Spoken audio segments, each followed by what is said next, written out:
தென்னாடுடைய சிவனே போற்றி, எந்நாட்டவர்க்கும் இறைவா போற்றி.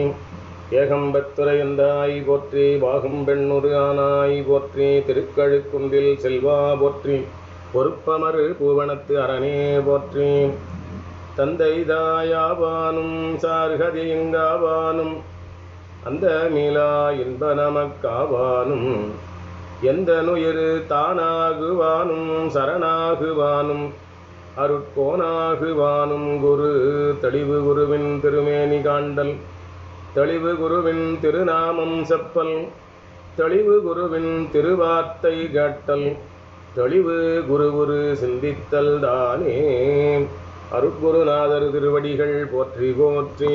காவாய் கனகத்திரளே போற்றி, கைலை மலையானே போற்றி போற்றி. பேரன்புடைய பெரியோர்களே, அனைவருக்கும் என்னுடைய அன்பான வணக்கங்களையும் வாழ்த்துக்களையும் பணிவோடு தெரிவித்துக் கொள்கிறேன். மறைமலை அடிகளாருடைய வரலாற்றை அருட்குருநாதர் அழகரடிகளார் அவர்கள் எழுதியிருக்கிற மறைமலை அடிகளார் வரலாற்று மாட்சி என்ற நூலை அப்படியே படித்து சிந்தித்துக் கொண்டு வந்திருக்கிறோம். அதற்கு முன்னாலே வழக்கம் போல அப்படியே மறைமலை அடிகளாருடைய நூற்றாண்டு விழா மலரில் வெளியிடப்பட்டிருக்கின்ற கவிதைகளில் பாடல்களிலே முத்தமிழ் நெறி விளங்கிடுமால் என்ற தலைப்பில் காரைக்குடி புலவர் பழனி ஐயா அவர்கள் எழுதியிருக்கிற அந்த பாடலை முதலில் ஒரு பாடலும் நிறைவில் ஒரு பாடலுமாக காணலாம். எதிர்ப்புகள் எல்லாம் கொடுவையிலாகி எரித்துணை தாக்கிய போதும், அதிர்ப்புறும் வண்ணம் பெருமழையாகி அரித்திட மோதிய போதும், விதிப்புற புயலாய் வீருடன் எழுந்து வீசியே சாடிய போதும், மதர்ப்புடன் நின்றார் எதிர்ப்பவர் அண்ணாமலையென நின்றனை ஐயா. அண்ணாமலை போல எதிர்ப்பு தெரிவுகளுக்கெல்லாம் அவர் நிகரற்று விளங்கியிருந்தார் என்று நம்முடைய புலவர் பழனி ஐயா அவர்கள் இந்த பாடலில் அறிவுறுத்தியிருக்கிறார். அந்த நினைவோடு தொடர்ந்து நாம் படித்து சிந்திக்கின்ற அந்த வகையில் 10வது கட்டுரையாக சீர்திருத்தம் என்ற தலைப்பில் நம்முடைய அழகரடிகளார் அவர்கள் மறைமலடிகளுடைய வரலாற்று மாட்சி அமைத்திருக்கிறார்கள். அதில் 10வது தலைப்பு சீர்திருத்தம். அதுதான் நேற்று நாம் 11வது தலைப்பு சீர்திருத்தம் என்கிற நிலை, அதை நாம் ஓரளவு பார்த்துருக்கிறோம். இப்பொழுது அந்த கிளை தலைப்பாக உள்ளோம்பல், முதல்ல உடலோம்பல் என்பதை பற்றி அவர் சொல்லியிருந்தார். அவர் எப்படியெல்லாம் அவர் இருந்தார் என்பதை பற்றியெல்லாம் சொல்லியிருக்கிறார். மற்றவர்களிலும் அவருடைய மாணவர்களாக விளங்கி அன்பர்களாக விளங்கிகளுக்கெல்லாம் உடம்பை எப்படி பேணிக்கொள்ள வேண்டும் என்று கடிதங்கள் எழுதுகிற போது கூட அவங்களுடைய உடல்நிலை பற்றியெல்லாம் கேட்டு அவர்களுக்கு ஏதாவது மருத்துவம் சொல்லுகிற நிலை பார்த்தபோது அழகரடிகளார் அவருடைய வாழ்க்கை துணைநலமாக விளங்கிய தங்கம்மை அவர்கள் உடல் நலம் இருந்தார் என்று கேள்விப்பட்டு அவருக்காக கடிதம் எழுதுகிற போது அதில் விரிவாக அந்த மருத்துவ குறிப்புகளெல்லாம் எழுதி இன்ன முறைப்படி மருந்து உட்கொள்ள வேண்டும், இன்ன மருந்து செய்து உட்கொள்ள வேண்டும், அப்புறம் தலையில் அந்த வாதுமை பருப்பு ஊற வைத்து நன்றாக கசகசாவோடு அரைத்து அதை காய்ச்சி அதை குழம்பை அந்த இது எடுத்து தலையில் தேய்த்து கொள்ள வேண்டும் என்றெல்லாம் மருத்துவக்கு சொல்லியிருந்தார். அதோடு அது நிறைவு பெற்றது. அது இப்போ உள்ளோம்பல், அது உடலோம்பல், இப்போ உள்ளோம்பல் என்ற தலைப்பில் அவர் எழுதியிருப்பதை இப்போது நாம் காணலாம். உட்கருவிகளின் பொருளியல் இதற்கு தெரிந்திருக்க வேண்டும். உள்ள இருக்கிற கருவிகளுடைய அந்த நிலையெல்லாம் நாம் தெரிந்திருக்க வேண்டும். அக்கருவிகளின் கீழ்நிலைகளை, அதாவது கீழாலவத்தை மேலாலவத்தைன்னு சிந்தான் சொல்லும் பாருங்க, அந்த கீழ்நிலைகளை சேராமல் எல்லா கருவிகளோடும் மேல்நிலையில் சேர்ந்திருக்கிற விழிப்பு நிலையிலேயே, அதாவது சாக்கிராவத்தையிலேயே மேல்நிலை சேர்ந்திருக்கிற விழிப்பு நிலையிலேயே மேன்மேல் நுட்பங்களை சாக்கிரத்தில் சாக்கிரம் முதலிய மத்தியாலவத்தை சுத்தாலவத்தைகளை பழக்கத்தால் தெரிந்திருக்க வேண்டும். இந்த அவத்தைகளையெல்லாம் நாம் தெரிந்து வைத்துக் கொள்ள வேண்டும். அந்த உட்கருவிகளை ஓம்புதல்னா இதெல்லாம் தெரிந்து கொண்டிருக்க வேண்டும் என்று சொல்லுகிறார். உட்கருவிகளை எல்லாம் மனம் என்னும் ஒரு சொல்லாலேயே குறிப்பிடுவது உண்டு. மனம் என்ற ஒரு சொல்லாலேயே நம்முடைய உட்கருவிகளை எல்லாம் சொல்லுவது நம்முடைய வழக்கத்தில் இருக்கிறது. கருவிகளின் பொருளியல்புகளை மட்டும் அறிந்திருக்கிற நிலையோடு அவற்றின் ஆற்றல்களிலும் பழகியிருக்க வேண்டும். இதனை மன வல்லமை என்று சொல்லலாம். அந்த மனத்தினுடைய கருவிகளாக இருக்கிற அந்த கருவிகளுடைய பொருள் இயல்புகளை, அதனுடைய தன்மைகளை எல்லாம் நாம் அறிந்திருக்கிற நிலையோடு அவற்றினுடைய ஆற்றல் அதில் கொஞ்சம் தெரிந்திருக்க வேண்டும். இதனைத்தான் மன வல்லமை என்று சொல்லுகிறார்கள். மனம் முதலிய கருவிகளின் இயல்பை அறிந்திருப்பது வேறு, மன வல்லமையில் பழகியிருப்பது வேறு. மனம் முதலிய கருவிகளுடைய இயல்பு எப்படி இருக்கும் என்பதெல்லாம் அவன் அறிந்திருப்பது ஒரு நிலை. ஆனால் மன வல்லமையில பழகியிருப்பது என்பது ஒரு வேறு நிலை. இக்கால பல்கலைக்கழக பெரும் படிப்பாளிகள் மனம் முதலிய பொருளியல்புகளை அறிந்திருக்கிறார்கள். ஆனால் மன வல்லமையில் பெரும்பாலோர் பழகியிருப்பதில்லை. இந்த மனம் எப்படி இருக்கு, அதனுடைய இயல்பு என்ன, அதெல்லாம் பெரும்பாலும் பல்கலைக்கழகத்தில் இருக்கிற பெரிய அறிஞர்கள் கூட தெரிந்து வைத்ததை தவிர மன வல்லமையில் அவங்க பழகவில்லை. அதனையும் பழகி கொள்ள வேண்டும் என்று சொல்லுகிறார். யோக நித்திரை என்னும் அறிதுயில், யோக நித்திரை என்னும் அறிதுயில், இது ஹிப்னாட்டிசம் என்று சொல்வார்கள். மனக்கவர்ச்சி என்னும் மனிதவசியம், பர்சனல் மேக்னட்டிசம், தொலைவில் உணர்தல், டெலிபதி முதலிய மனப்பழக்கங்களையும், communication between mind and mind, நம்ம ரெண்டு பேருடைய எதிரெதிர் இருக்கிற மனதுகளை தெரிந்து கொள்ளுகிற ஒரு நிலை. Communication between mind and mind பல்கலைக்கழக படிப்பாளிகள் பலர் அறிந்திருக்கின்றனரா? இந்த பல்கலைக்கழகங்களில் படித்த சான்றோர் பெருமக்கள் பேராசிரியராக இருக்கிறாங்க பாருங்க, அவங்களுக்கெல்லாம் இந்த ஹிப்னாட்டிசம் என்கிற அறிதுயில், அப்புறம் பர்சனல் மேக்னட்டிசம் என்று சொல்லப்படுகிற அந்த மனக்கலை கவர்ச்சி மற்றும் மனிதவசியம், அப்புறம் டெலிபதி என்று சொல்லப்படுகிற தொலைவில் உணர்தல், அதுக்கப்புறம் அந்த ஒருத்தர் மனதை புரிந்து கொள்ளுதல், அந்த மைண்ட் ரீடிங் சொல்கிறாங்க பாருங்க, அந்த communication between mind and mind, இதெல்லாம் அந்த பல்கலைக்கழகத்தில் இருக்கிற பேராசிரியர்களும் தெரியுமான்னா கேள்வி கேட்குறார். தெரிந்திருக்கிறார்களா, அறிந்திருக்கிறார்களா? மருத்துவர்களில் கூட பெரும்பாலோர் உளநூல், சைக்காலஜி, சயின்ஸ் ஆஃப் மைண்ட் அறிந்திருப்பவர்களை அன்றி மன வல்லமையில் அவங்க பயின்றிருக்க மாட்டார்கள். அவங்க மன உளவியல் பற்றி படித்திருக்கிறவங்க, அந்த உளநூல் சம்பந்தமாக படித்திருப்பவங்க, அந்த சைக்காலஜி தான் சொல்கிறாங்க. டாக்டர் இருக்காங்க, மருத்துவர் சைக்காலஜி டாக்டர் இருக்கிறாங்க, இந்த உளவியல் மருத்துவர்கள்னு. அவங்கெல்லாம் கூட அந்த உளவியலை பற்றி தெரிஞ்சிருப்பார்களே தவிர அந்த மனத்தினுடைய வலிமை, மன வல்லமை பற்றி தெரிந்திருக்க மாட்டார்கள். ஃபிசிக்கல் பவர் அது தெரிஞ்சிருக்காது அவங்களுக்கு. சைக்கியல் பவர், அதாவது ஃபிசிக்கல் பவர்னா உடம்பு, சைக்கியல் பவர், இந்த மன வல்லமை பற்றி தெரிந்திருக்க மாட்டார்கள். அடிகளார் இயற்றிய நூல்கள், அதாவது மறைமலை அடிகளார் இயற்றிய நூல்கள் மன ஆற்றலை பலர்க்கும் விளைவித்து அதன் வாயிலாக விழிப்பு நிலையிலேயே தூங்காமல் தூங்கும் பழக்கமும், அதாவது மத்தியாலவத்தை, தெளிவு காட்சி, சுத்தாவத்தை என்னும் பழக்கம் மக்களுக்கு உண்டாகின்றன. மறைமலடிகளுடைய நூல்களை எல்லாம் படிக்கிற போது அவர்களுக்கு மன வல்லமை, அதில் ஒரு ஆற்றல் அவர்களுக்கு பெருகும். அதை பெருகித்ததன் வாயிலாக விழிப்பு நிலையிலேயே தூங்காமல் தூங்குகிற பழக்கம், அதாவது மத்தியாலவத்தில் இருக்கிற நிலை, தூங்காமல் தூங்கு நிலை தான் மத்தியாலவத்தை. அப்புறம் தெளிவாக இருத்தல், தெளிவு காட்சி, சுத்தவத்தை என்னும் பழக்கங்களெல்லாம் மக்களுக்கு அந்த நூல்களை படிப்பதனாலே உண்டாகின்றன. இவற்றால் மறைபொருள் நுட்பங்கள், எதிர்கால நோய்கள் முதலியன கண்டு அவைகளை தீர்த்து கொள்வதற்குரிய எளிய இயற்கை முறைகளையும் அடிகளார் விளக்குவார். இதன் மூலமாக இந்த மறைந்திருக்கிற பொருளுடைய நுட்பங்களை தெரிந்து கொள்ளுதல், எதிர்காலத்தில் நமக்கு என்ன மாதிரி நோய் வரும் என்பதை அறிந்து கொள்ளுதல், அதையெல்லாம் கண்டு அவர் தீர்த்து கொள்வதற்குரிய எளிய இயற்கை முறைகளையும் அடிகளார் விளக்குவார். அடிகளாருக்கு பெரும்பாலும் நோய் வந்ததா இல்லை. இந்த இறுதி காலத்தில் கொஞ்ச நாள் உடம்பு சரியில்லாமல் இருந்து இறந்துட்டாரே தவிர, திருவடி அடைஞ்சாரே தவிர, பெரும்பாலும் அவருக்கு நோய் இல்லை. ஏன்னா அவர் பெரும்பாலும் உணவே மருந்தே உணவு என்று உட்கொண்டவர். நாமெல்லாம் சாப்பாட்டில் உப்பு சேர்த்துக்கிறோம். அடிகளார் ஒருபோதும் உப்பு சேர்த்துக்க மாட்டார், இந்துப்பு தான் சேர்த்துக்குவார். எங்கள் அப்பாவுக்கு எழுதுகிற சில கடிதங்கள், நான் அந்த வெள்ளத்தில் அழிந்து போன கடிதங்கள்லாம் நான் படிச்சிருக்கிறேன். வருகிற போது இந்துப்பு வாங்கி வரவும், இந்துப்பு அது அந்த பழம் கணக்கில் எழுதுவார். இத்தனை பழம்னு, கிலோலாம் பின்னால் வந்தது தானே, இத்தனை பழம் வாங்கிடுவாங்க, அப்புறம் சீந்தில் கொடி வாங்கிடுவாங்க, அப்படிலாம் எழுதியிருப்பார் கடிதங்களில். இதெல்லாம் அப்பா போகும்போது சைதாப்பேட்டில் இருக்கிற நாட்டு மருந்து கடையில் வாங்கி கொண்டு போவதெல்லாம் சொல்லுவார். அது மாதிரி நம்ம மாதிரி உணவு பழக்கம் அவருக்கு இல்லை. ரசம் எப்பவும் புளி கரைச்சி வைக்கிற ரசம் எப்பவும் அவர் வச்சு உணவு சாப்பிட்றதில்ல. எலுமிச்சம்பழம் கலந்து சாப்பிட்றது தான் அவருடைய பழக்கம். மிளகாய் காரம் சேர்க்காமல் மிளகு காரத்தை சேர்ப்பது அவருடைய பழக்கம். அவர் பழனிக்கு, எங்கள் அப்பா ஒரு முறை அந்த கொங்கு நாட்டுக்கு பழனி பகுதியில் ஒரு நிகழ்ச்சிக்கு, ஒரு வார நிகழ்ச்சி கூட்டு வரும்போது, அப்போ தான் கொங்கு நாட்டெல்லாம் அப்பா கூட அவர் கூடவே அப்பாவும் அம்மா எங்கள் சின்ன அக்கா அறிவரசைக்கெல்லாம் போய் அந்த தலங்கள்லாம் பார்த்தார்கள், அங்கே நிகழ்ச்சிகள்லாம் மேற்கொண்டார்கள். அந்த ஒரு வார காலம் அம்மாவுக்கு, அடிகளாருக்கு உணவு சமைப்பதற்காக எங்கள் அப்பா போய் எங்கள் அம்மாவை கூப்பிட்டு சொல்லி பல்லாவரத்தில் எங்கள் அம்மா 2 நாள் தங்கி எப்படிலாம் அந்த உணவு செய்யணும், ரசம் எப்படி வைக்கணும், அதாவது மிளகு ரசம் எலுமிச்சம்பழம் கலந்து வைக்கிறது அது எப்படி செய்யணும், அடிகளாரே சொல்லி கொடுத்து பயிற்றுவித்து அதுக்கப்புறம் வந்து உணவெல்லாம் எப்படி காய்கறிலாம் எப்படி வேக வைக்கணும், தேங்காய் பால் எடுத்து அதில் காய்கறி வேக வைக்கணும், தண்ணியில் வேக வைக்கிறது இல்லை, இப்படிலாம் அந்த முறைகள்லாம் சொல்லி கொடுத்து எங்கள் அம்மா வந்து அப்படி பழனியில் இருந்தபோது, அந்த பகுதியில் துங்குநாட்டில் இருந்தபோது ஒரு வாரம் அடிகளாருக்கு சமைத்து போட்டது எல்லாம் எங்கள் அம்மாவும் சொல்லியிருக்கிறாங்க என்கிட்ட, அப்பாவும் சொல்லுவாங்க. அதை பற்றிலாம் பாராட்டி கூட அப்பாவுக்கு அவர் கடிதம் எழுதியிருக்கார். பின்னாடி அந்த துங்குநாட்டு தலை முடிஞ்சு சென்னைக்கு வந்த ஒருபாடு கடிதம் எழுதியிருக்கார். அந்த மாதிரி கடிதங்களும் இருந்தது, எல்லாம் வெள்ளத்துக்கு வீணாக போயிடுது. அந்த மாதிரி அவர் சாப்பிட்ற முறையே கூட மருந்தே உணவு, உணவே மருந்துங்கிற வகையில் அமைத்து கொண்டவர். அதனால் அவருக்கு பெரும்பாலும் நோய்கள் எல்லாம் வந்ததில்லை. இறுதி காலத்தில் கொஞ்ச நாள் படுத்து கொண்டிருந்தார், அவ்வளோதான்.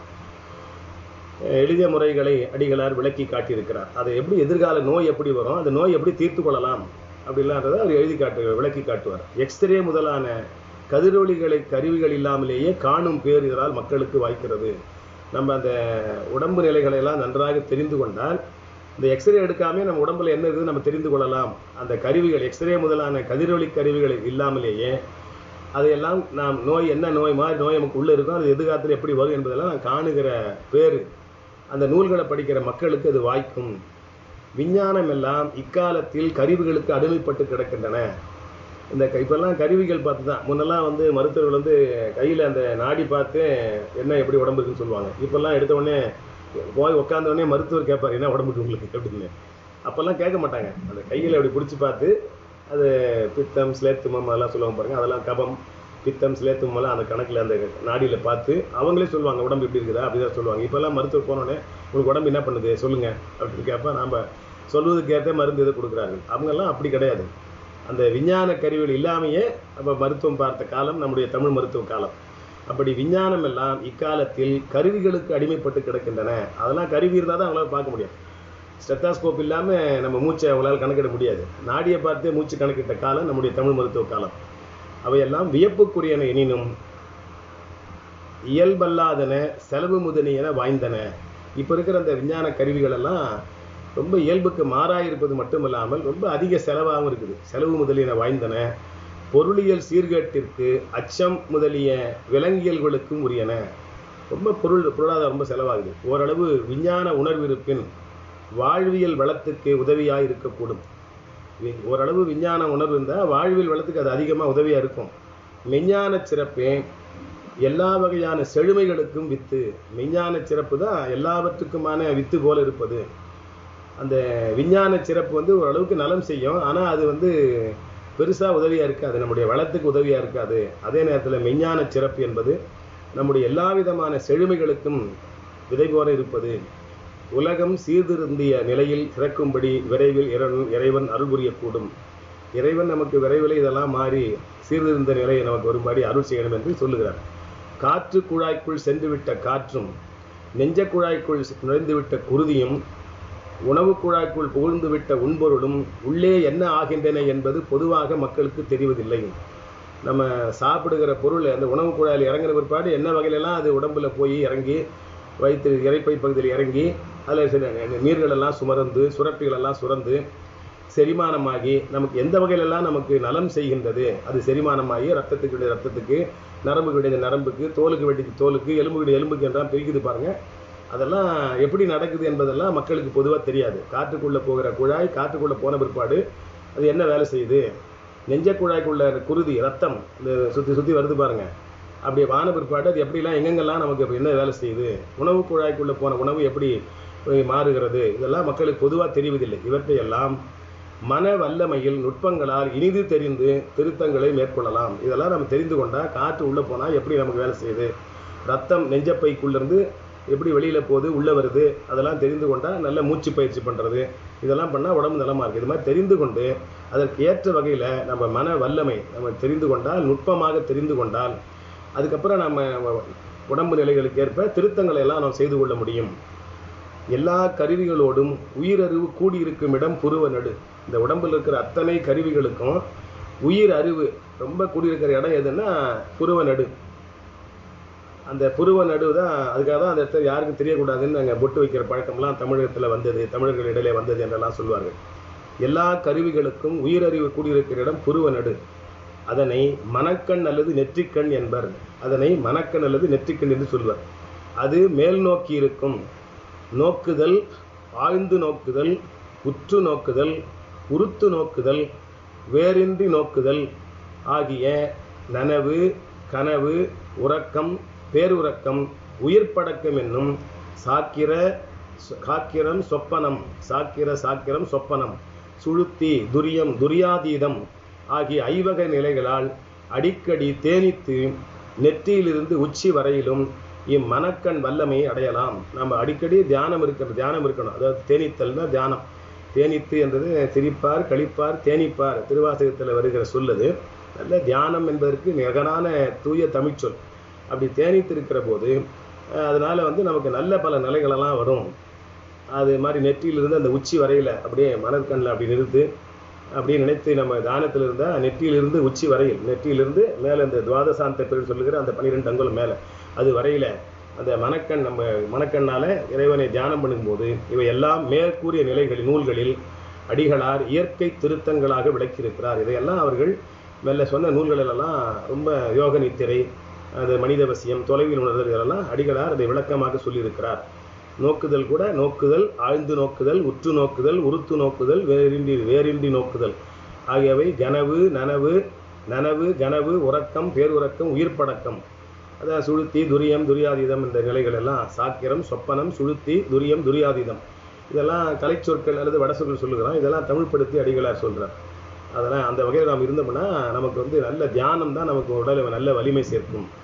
இப்புரட்சி வாழ்க்கைக்கு இன்றியமையாதது. இதனை மத்தியாலவத்தை அல்லது வித்யா தத்துவ காட்சிகள், இதனை மத்தியாலவத்தை என்றோ வித்தியாசத்த தத்துவ காட்சிகள் என்றோ மிச்சிர மாய தத்துவ தரிசனம் என்று சாத்திரம் கூறுகிறது. சிவஞான போத ஆராய்ச்சியிலும் 100 ஆண்டு சிவஞான போத ஆராய்ச்சி என்று மறைமொழி எழுதிய அந்த நூலிலும், அதுக்கப்புறம் 100 ஆண்டு உயிர் வாழ்க்கை, மக்கள் 100 ஆண்டு உயிர் வாழ்க்கை என்கிற நூலிலும் மேற்காட்டிய தவமுறை நூல்களில் கண்டு தெளிய வாய்ப்பு இருக்கிறது. இந்த 2 நூல்களில் நாம் எப்படி தவம் இருக்கணும், தியானம் இருக்கணும் என்பதெல்லாம் அடிகளார் மிக தெளிவாக சொல்லியிருக்கிறார். முதலில் பிறரை நிறுத்தி பழகி உடனுக்குடன் தம்மை நிறுத்தி பழகி கொள்ளலாம். பிறரையும் அதில் பழக்கப்பட்டு நாமும் பழகி கொள்ளலாம். அடுத்தது முதல்ல உடல் ஓம்பல், அடுத்தது உள்ள ஓம்பல், இப்பொழுது உணர்வு ஓம்பல். இஃது உச்சிக்கு மேல் தூய முதல்களில், அதாவது தத்துவங்களில் உலாவரும் சுத்தாவத்தையாகிய ஐவகை நிலைகளை குறிக்கும். மேலே சொன்ன அந்த 5 நிலைகள், இது உச்சிக்கு மேல் தூய முதல்களில், அதாவது தத்துவங்களில் உலாவரும் சுத்தாவத்தையாகிய ஐவகை நிலைகளை குறிப்பதாகும். இதனை அடைவோர் தமது உடம்பை ஞான உடம்பாகவும், தூய சிறப்பு உடம்பாகவும், வெளி உடம்பாகவும், ஒளி உடம்பாகவும் மாற்றிக்கொள்ளும் உயர்ந்த திருத்தங்களை எய்துவர். இந்த மேலே சொன்ன அந்த 5 நிலைகள் பாருங்க, அந்த அடிப்படையில் அந்த சாக்கிரம், சொப்பனம், சுழுத்தி, துரியம், துரியாதீதம் என்ற இந்த 5 நிலைகளில் நாம் உடம்பை அப்படி இது பண்ணோம்னா அந்த உடம்பு எப்படி ஆகுமா, தூய ஞான உடம்பாகும், அப்புறம் தூய உடம்பாகும், தூய சிறப்பு உடம்பாகும், அப்புறம் வெளி உடம்பு காற்று உடம்பு, அதுக்கப்புறம் ஒளி உடம்பாகவும் மாற்றிக்கொள்ளுகிற உயர்ந்த திருத்தங்களை எய்துவர். படிப்படியாக இந்த நிலைகளை நாம் அடைந்து விடலாம். அந்த உடம்புலேயே மாற்றங்களை செய்து கொள்ள முடியும். வானத்தின் மீது மயில் குயில் ஆச்சுதடி என்னும் திருவருட்பா சாதாக்கிய வெளியின் மீது ஒளி உடம்புகளாதலை உருவகத்தால் குறித்து மகிழ்ந்தமை இங்கு நினைவு கூறியது. நம்முடைய வள்ளல் பெருமான் ராமலிங்கடிகள் வள்ளலார் அவர்கள் வானத்தின் மீது மயில் குயில் ஆச்சுதடி என்று சொல்லுவது ஒரு உருவகத்தின் நிலையில் இந்த ஒளி உடம்பாகவும் மாறுதலை தான் உருவகமாக அப்படி சொல்லியிருக்கிறார். அதை இங்கே நினைவு கூறுவதற்கு நான் உரியது என்று வள்ளலாருடைய அந்த வரிகளை எடுத்து காட்டுகிறார். தூய நிலைகளில், அதாவது சுத்தாவத்தை 5லும் புருவ நடுவிலிருந்தே உச்சுக்கு மேல் அருள் ஒளி பரவும் வரையில் தேனிக்கலாம். அந்த தூய சுத்தாவத்தையில் இருக்கும்போது புருவ நடுவிலிருந்து உச்சிக்கு மேலே நம்முடைய அருள் ஒளி பரவும் வகையில் தியானத்தில் இருக்கலாம், தேனிக்கலாம். குண்டலி ஒளிக்கனலை அதுவரையில் எழுப்பி அதன் உச்சியில் அம்மையப்பரை வணங்கி தூய ஞானமும் தலைமையும் நிறைமொழியும் அருள் ஒளியும் நுண்ணிய நாத நிலைகளாகிய சேவை செல்வ அமிழ்தும் அருளால் எய்தி, இதெல்லாம் திருவருளால் நமக்கு எய்தும். அந்த தூய நிலையில் சுத்தாவத்தையில் புருவ நடுவிலிருந்து உச்சிக்கு மேலே அந்த நம்முடைய அந்த அருள் ஒளி பரவுகிற வகையில் இறைவனை அந்த நெற்றி புருவ நடுவிலிருந்து உச்சி வரையில் நாம் இறைவனை தியானிக்கிற போது அந்த குண்டலினி என்கிற அந்த ஒளிக்கனல், அந்த முதுகத்தண்டுக்கு கீழே இருக்கிற அந்த ஒளிக்கனல் அப்படியே கொஞ்சம் கொஞ்சமாக எழும்பி உச்சியில் மேலே சென்று அம்மையப்பரை வணங்கி தூய ஞானமும் நல்ல தலைமையும் நிறைமொழியும் அருள் ஒளியும் நுண்ணிய நாத நிலைகளாகிய சேவை செல்வ அமிழ்தும் அருளால் எய்தும். அப்படி எய்தி அதன் பின் கருவிகளின் தொடர்புகள் எவையுமின்றி, இந்த கருவிகளுடைய தொடர்பு எதுவும் இல்லாமல் உயிர் உணர்ச்சியினால் மட்டுமே திருவருளை நினைத்து தேடி அத்திருவருள் அம்மையின் உதவியால் சிவநிலை பேரின்பத்தில் இரண்டர கலந்து நிலை பெற எய்தலாம். இப்படி நாம் படிப்படியாக தியான பயிற்சி பண்ணுகிற போது கொஞ்சம் அப்படியே நாளடைவில் அந்த பயிற்சியினுடைய அந்த தியானத்தினுடைய வல்லமையினால நாளடைவில் அந்த கருவி தொடர்பெல்லாம் எவையுமின்றி அவையெல்லாம் அற்று உயிர் உணர்வு மற்றும் திருவருளை தேனித்து கூடி திருவருளையே நினைக்கின்ற வகையில் ஆகி அந்த திருவருள் அருட்சக்தி என்கிற அம்மையினுடைய உதவினால சிவநிலை என்கிற பேரின்பத்தில் இரண்டர கலந்து நிலை பேர் எய்தலாம். இதுதான் அந்த சாகா கலை அப்படின்னு சொன்ன பாருங்க, மரணமிலா பெருவாழ். இதற்கு இவ்வுடம்பிலேயே தூய பொருள்களாய் உள்ள எழுத்து ஒலிகளை, அதாவது பீஜாட்சரங்கள், மந்திர ஒலிகள், திருமுறை பாடல்களை பயன்படுத்த வேண்டும். அந்த எழுத்து ஒலிகள், அதுக்கு நாம் அந்த இதற்காக உடம்புல அந்த தூய பொருள்களாக இருக்கிற எழுத்து ஒலிகளை, அதாவது பீஜாட்சரங்கள், ஓம் ஹ்ரீம் அப்படிலாம் சொல்கிறாங்க பாருங்கள், அந்த ஒலி மந்திர ஒலிகள், அதெல்லாம் வித்தொலிகள்னு சொல்வார்கள். பீஜ அட்சரங்கள், திருமுறை பாடல்களை எல்லாம் நம்ம பயன்படுத்தி கொள்ளலாம். நமது உடம்பில் வெளியே வந்து உள்ளே செல்லுவது ஒரே ஒரு பொருள். நம்ம உடம்பிலிருந்து வெளியில் போகிறது உள்ளே வர்றது இருக்கிறதுனா மூச்சு என்கிற ஒரு காற்று, அது மூச்சு எனப்படும். அதன் மூலம் அண்ட பிண்டங்களின் அனைத்து நலன்களையும் அடைய நம் முன்னோர்கள் அறிந்திருந்தனர். நம்முடைய முன்னோர்கள் அந்த அண்ட பிண்டங்களை எல்லாம் இதன் மூலமாகவே அறிந்து கொண்டிருந்தார்கள். அவரை உள்வாங்கினால் காற்று பையில் செல்வதோடு மூலப்பகுதி வரையில் நடமாடும். அது காற்று பையில் சென்றாலும், அந்த நுரையீரல் பகுதியில் போய் சென்றாலும், அது இந்த மூலப்பகுதி, உடம்பினுடைய மூலப்பகுதியாக இருக்கிற வரையில சென்று நடமாடும். நாம் பேசும்பொழுது பேச்சுடன் மூச்சு வருதலை அறிவோம். பேசுகிற போது ஒலி கேட்குது, அது கூட மூச்சு காற்றும் சேர்ந்து தான் வருது, அதனால தான் ஒலி கேட்குது. அந்த நடமாடும் போதும் நம்ம அதை தெரிந்து கொள்கிறோம். நடமாடுகிற போதும் பேசும்போதும் பேச்சுடன் மூச்சும் வருதலை நாம் அறிவோம். மூலப்பகுதி வரையில் சென்ற மூச்சு உடனே வெளிவந்து விடாமல் சிறிது நேரம் நிற்குமானால் அது பிராணாயாமம். அந்த உள்ள போன காற்று கொஞ்ச நேரம் அப்படியே நிறுத்தணுமானா அது பிராணாயாமம். அது இரண்டு மூக்குகளிலும் நடுநாடியில் ஒலிகளை அந்த மூல குண்டலி என்னும் மின் வல்லமையை எழுப்பி கொண்டு மேல் உயரும். அந்த மூச்சை நாம் இழுத்து பிடிச்சி கொஞ்ச நேரம் நிற்கிறோம் பாருங்க, நிறுத்துறோம் பாருங்க, அப்படி நிறுத்துறது தான் பிராணாயாமம். அது இரண்டு மூக்கு வழியாக உள்ளே போய் அந்த மூல குண்டலி என்னும் மின் வல்லமை எழுப்பி கொண்டு மேலே வர உயரும். உள்ளிருந்து வெளியே வருவதும் உடம்பு எங்கும் விசிறுவதும் ஒலிகளாகி இந்த அருள் மின்னல்களே. அந்த மாதிரி மூச்சு பயிற்சி பண்ணும்போது உடலில் ஒரு மாற்றம் தெரியும். அது உள்ளிருந்து வெளியில் வரும்போதும் உடம்புக்கு உள்ளே போகும்போதும் ஒரு தெரியும் பாருங்க. அது விசிறுவதுன்னா உள்ளெல்லாம் போய் கலந்துருப்பது. அது ஒலியாகி இந்த அருள் மின்னலே, அந்த உணர்வு ஏற்படுவது அந்த அருள் ஒளியினால் ஏற்படுவது. அழுக்கு மிக்க அசுத்த மாயை நமது உடம்பில் தூய பொருளாய் அந்த அசுத்த மாயை சுத்த மாயையாக உள்ள விந்து நாதம் என்னும் ஒலிகளே. இந்த அசுத்த மாயை நமது உடம்பில் உள்ள தூய பொருளாய் சுத்த மாயையாக உள்ளது விந்து நாதம் என்னும் இந்த இரண்டு ஒலிகளே. ஒலிகளே, ஒன்று ஒலி இன்னொன்று ஒலி. செழுத்துக்கள் நாதம் உடைமையோடு மின் வடிவம் உடையனவாகும். எழுத்துக்களுக்கு நாதம் என்கிற உடைமை மட்டுமில்லாமல் அதற்கு ஒரு மின் வடிவம் திரும்பவும் ஒன்று இருக்கிறது. அவை தூய மாயையாகிய விந்து நாதங்களில் தோன்றுவன. அது விந்து நாதங்களில் தோன்றுவை. ஆதலால் தேவார திருவாசகங்களாகிய அருள் மின் ஒலிகள் மிகவும் தூயவையாகும். அதனால தேவார திருவாசகங்கள் அப்படிப்பட்ட அந்த ஒலிகள் தன்மை உடைய நம்முடைய ஆசிரியர்மார்கள் அருள் இருக்கிற தேவார திருவாசகங்களாக அந்த மின் ஒலிகள் மிகவும் தூயனவாக இருக்கும். அவற்றை பற்றி கொண்டு திருவைந்தெழுத்தாகிய சிவமந்திர அருள் மின்னலை பற்றி கொண்டும் மேலெழுந்தால் பாடலோடு ஆடலாகி சுத்த அவத்தைகள் ஏற்படும். அந்த பாடலை கேட்டுக்கொண்டு அந்த பாடல் பாடுகிற உணர்ச்சியோடவே நாம் ஆடவும் செய்தால் அந்த சுத்தாவத்தைகளெல்லாம் ஏற்படும். அதனால் விளையும். அதன் மேல்நிலைகளை அடையலாம். கொஞ்சம் கொஞ்சமாக மேல்நிலைக்கு போகலாம். இதனால் தேவார திருவாசகங்களாகிய திருமுறை பாராயணம் சுத்த தத்துவங்களோடு ஒன்றுதலாய் சுத்தாவத்தைகளையும் மேல்நிலைகளையும் அடைய உதவுகிறது என்பதில் தெளிவிருக்க வேண்டும். அந்த தேவார திருவரைகளெல்லாம் சுத்த தத்துவங்களோடு ஒன்றி இருப்பதனால அந்த சுத்தாவத்தையுடைய மேல்நிலைகளெல்லாம் அது அடைய உதவும் என்பதில் நாம் தெளிவாக இருக்கணும். அப்படி தெளிவாக இருந்தால் தான் செய்ய முடியும். தெளிவாக இருக்கணும். இந்த தவ நுகர்வு உச்சிக்கு மேல் உயிரும் சிவமங்கையும் உலவும் மிகு நுட்பமான அருள் மின்வெளி திரு நடனமாகும். இந்த உச்சிக்கு மேலே துவாதசாந்த பெருவெளிங்கிற இடத்துல அந்த உயிரும் சிவமங்கையும் உலவும் மிக நுட்பமான அருள் மின்வெளி திரு நடனமாகும்.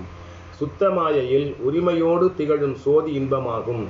சுத்தமாயில அது சோதி இன்பமாகும். தொடக்கலாம் அறுத்தரச் சோதி இன்பமே என்னும் திருவாசக மெய்யுணர்வு நிலை இங்கே உணர்தற்குரியது. அந்த திருவாசகர் எடுத்து சொல்லி அதெல்லாம் சொல்கிறார். அதை எடுத்துக்காட்டுக்கு அதை சொல்கிறார்.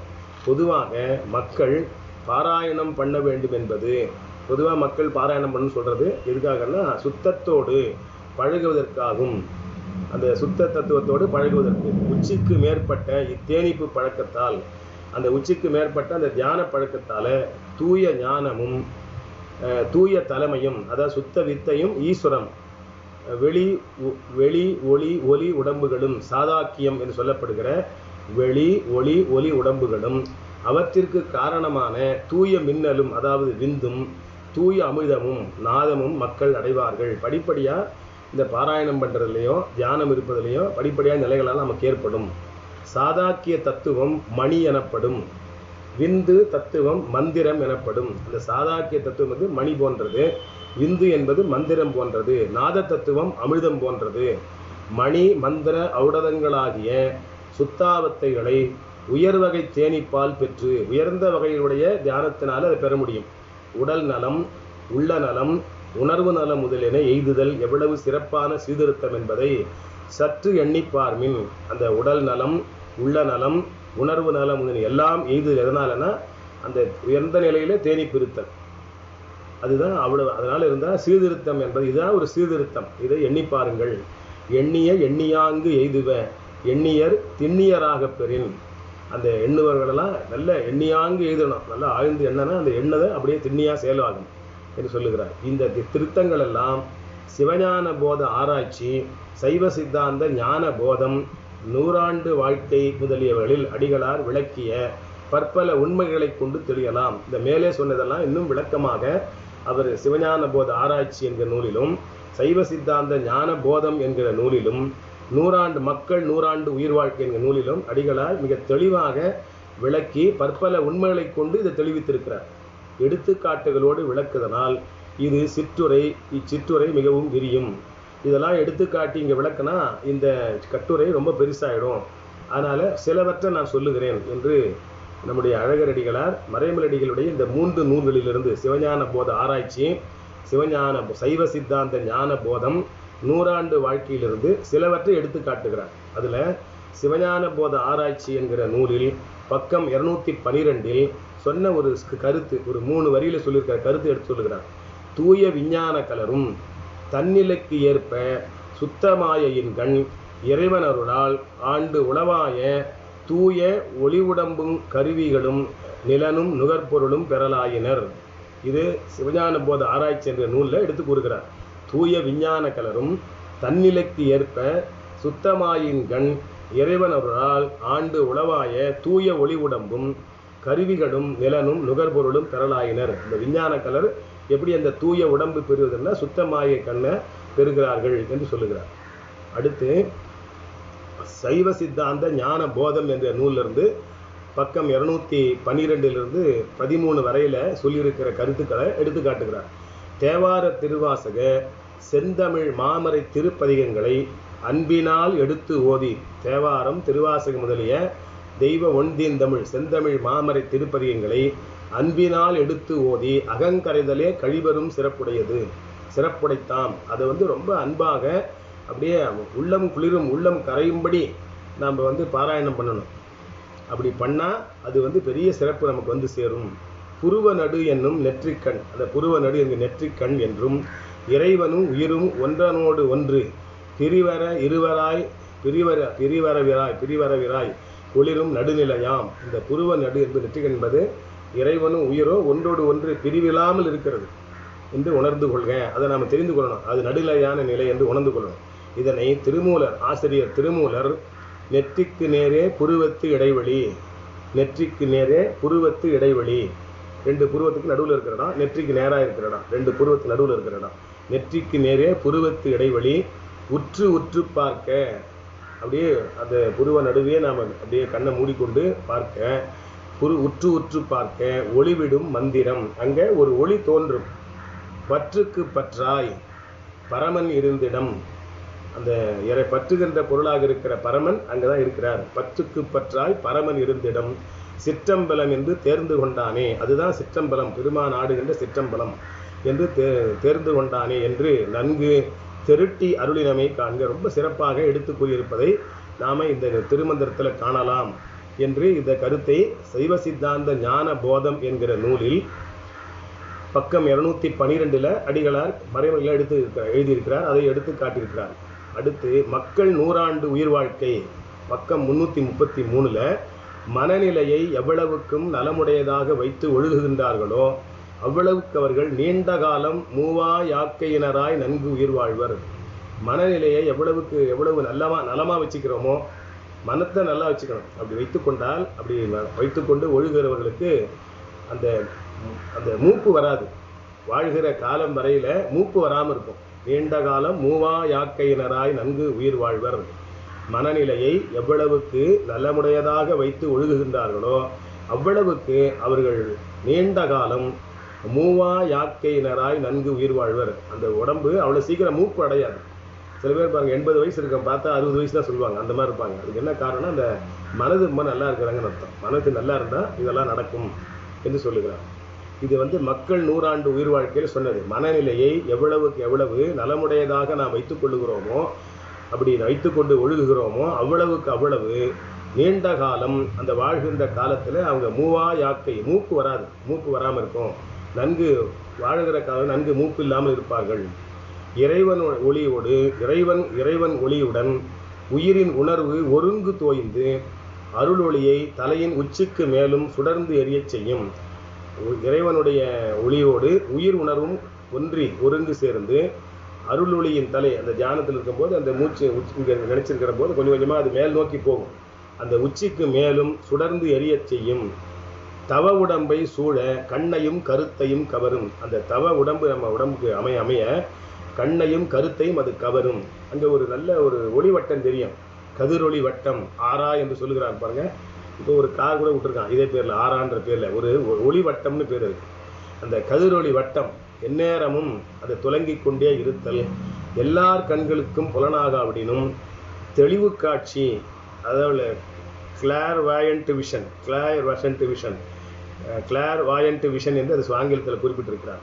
அந்த ஒரு தெளிவு காட்சி, அந்த தெளிவு காட்சி, அந்த ஒளிவட்டத்தினுடைய தெளிவான காட்சி சிலர் தம் கண்களுக்கு நன்கு புலனாய் தோன்றும்.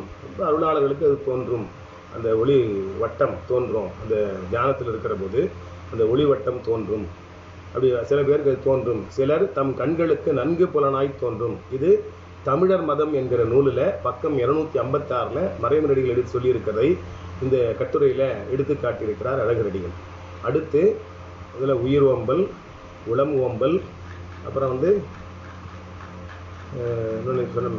உணர்வு ஓம்பல். இப்போ அடுத்தது உயிர் ஓம்பல், உள்ளம் ஓம்பல், உணர்வு ஓம்பல். அடுத்தது அருள் ஓம்பல், அருள்நிலை, அருள் ஓம்பல் என்று அடுத்த கிளைத்தலைப்பு. அகமுகமான திருத்தங்களில் அகமுகமான இத்திருத்தங்களில் அதாவது உள்நோக்கி இருக்கிற அந்த ஒளி பேரொளியினால அந்த தியானம் போன்றவற்றால இந்த திருத்தங்களால் அன்றாடம் பழகி வருவோருக்கு இதை தினந்தோறும் பண்ணணும். நான் ஒரு நாள் பண்ண ஒரு நாள் விட்டுட்டேன்னு இல்லை. தினந்தோறும் பண்ணி வந்தால் இந்த தியான பயிற்சியை தினந்தோறும் பண்ணி வந்தால் அதனால் அருள் நலம் என்னும் திருத்தத்தை அடிகளார் விளைவித்திருக்கிறார். அப்படி தொடர்ந்து வந்தால் அருள் நலம் என்கிற ஒரு நிலை நமக்கு ஏற்படும். உயிரின் அன்பை இறைவன் அருள் முழுமுதற் சிவத்தோடு ஒன்று சேர்த்து ஒன்றுவித்து வேறின்றி உணரும் மிகு தூய அத்துவித பேரின்ப வீடு பெற்றை விளைக்கும் பெருமை நலம் இது. அந்த அருள் நலம்தான் அத்துவிதம் இரண்டற்ற நிலை என்கிற நிலை வருகிற ஒரு பேரின்ப அளிக்கக்கூடிய வீடு பெற்றை விளைக்கின்ற ஒரு பெரிய நலம். எல்லா நலத்தை விட உயர்ந்த நலமாக அது நமக்கு அமையும். அந்நிலையில் உதவும் அருந்துணையாகிய சிவசக்தி அமிர்தத்தை என்னென்பது. அந்த நேரத்தில் நமக்கு ஏற்படுகிற அந்த அமிர்தம், சிவசக்தி அமிர்தத்தை என்னென்பது, அதை நாம் என்னென்னு விரிவிக்க முடியும், சொற்களால் விரிவிக்க முடியாத அளவுக்கு அது இன்பத்தை கொடுக்கும். அந்த அமிர்தம் நமக்கு நல்ல பேரின்பத்தை கொடுக்கும். வான் புலன்கள் அகத்தடக்கி மடவாரோடும் பொருந்தனை மேல் வரும்பயனை போக மாற்றி பொது நீக்கி தனை உணர வல்லார்க்கு என்றும் பெருந்துணையை பேசாத நாளெல்லாம் பிறவா நாளே என்பது நம்முடைய நாவுக்கரசருடைய பாடல். அந்த இன்னும் சிறிது அடிகளுக்கு மேம்பட்டிருந்தால் அவர்களை இங்கே இவ்வளவு அருகில் காணும் பேறு நம்மனோர்க்கு கிட்டுவது மிக அருமையாக இருந்திருக்கும். அந்த வேலை சொன்ன அந்த நாவுக்கரசர் பாடலை சொல்றார். வான்புலன்கள் அகத்தடக்கி மடவாரோடும் பொருந்தனமேல் வரும்பயனை போதமாற்றி பொது நீக்கி தனை நினைய தனை உணர வல்லார்க்கு என்றும் பெருந்துணையை பேசாத நாளெல்லாம் பிறவா நாளே என்பது இன்னும் சிறிது அடிகளுக்கு மேம்பட்டிருந்தால், இது அடிகளாருக்கு இன்னும் கொஞ்சம் மேம்பட்டிருந்தால் அவர்களை இங்கே இவ்வளவு அருகில் காணும் பேரு நம்மனோர்க்கு கிட்டுவது மிக அருமையாக இருந்திருக்கும். அந்த பேரு வரணும்னாலே இந்த நிலைகள் வந்தால் தான் நம்ம கிட்ட போய் அடிகளார்கிட்ட பேசுகிற வாய்ப்பெல்லாம் ஏற்படும். அவர் பழகுகிற அருகில் நின்று காணுகிற பேரை கூட இதனால தான் ஏற்படும் என்று சொல்லுகிறார். இவ்வளவு திருத்தங்களில் அடிகளாரது வாழ்க்கை ஆற்றல் மின்னிக் கொண்டிருந்ததனால், அவருடைய வாழ்க்கையில் இந்த திருத்தங்கள் எல்லாம் அதிக அளவில் இருந்ததுனால பெரும்பாலும் அவர்கள் தனிமையும் வாய் வாழாமையும், அதாவது நோன்பு மௌனம் இருந்தால் வாய் வாழாமைன்னு சொல்கிறார். தனிமையும் தனித்திருத்தல், அப்புறம் மௌனமாயிருத்தல், வாய் வாழாமையும், நோன்பு உருக்கம் உண்மை மேற்கொண்டவர்களாக இருந்தார்கள். அவர் பெரும்பாலும் அப்படி இருப்பார் சொல்கிறார். தனிமையாக இருப்பார், மௌனமாக இருப்பார், நோன்பு இருப்பார், அதாவது உண்ணாவிரதம் இருக்கும், சாப்பிடாம இருப்பார் சில காலங்களில். அப்புறம் உருக்கமும் உண்மையும் கொண்டவராய் இருப்பார். அதில் உருக்கமும் உண்மையும் ரொம்ப முக்கியம், கொண்டவராய் இருப்பார். அருமைகளெல்லாம் அறியாதவர்களுக்கு அடிகளாரின் உள்ளுணர்வு நிலைகள் சற்றும் விளங்குவதில்லை.